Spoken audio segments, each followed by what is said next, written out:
Hey guys, today we are going to prepare for the end of the term by creating a graphic organizer that you will be able to use on your end of the term test.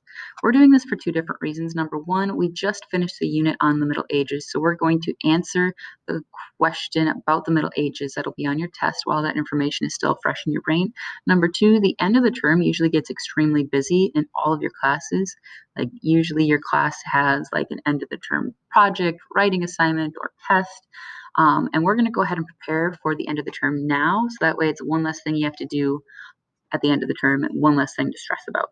So here's what you're going to do to prepare for that end of the term test. Go ahead and get a separate sheet of paper out, just a blank sheet of paper. You could also do it on a Google Doc if you're one of those people who likes to organize things digitally. Click on this picture down here and it will have the actual factual question that'll be on the test. So here we have, what were the major factors or events that shaped the European Middle Ages time period? So for this one, we talked about a lot of different things and took notes about a lot of different ideas, groups of influence, and events on the Middle Ages. You're going to go through your notes and choose three that you feel like were the most impactful and explain why. Okay, so you could talk about those three different groups that we covered, the Vikings, the Mongols, and the Muslims. You could talk about the Crusades, the Black Death. You could talk about ideas like the role of the church and feudalism. Whatever's in your notes is fair game.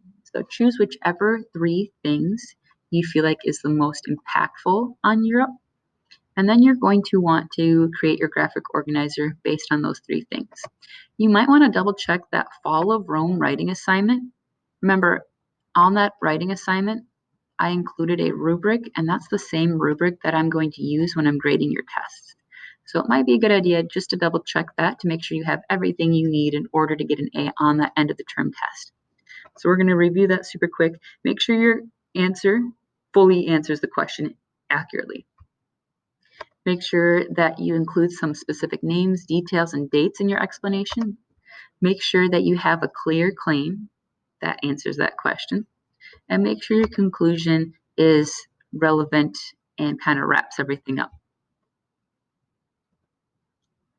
If you're stuck and you're not quite sure how to start this cheat sheet or start your graphic organizer, here are some ideas.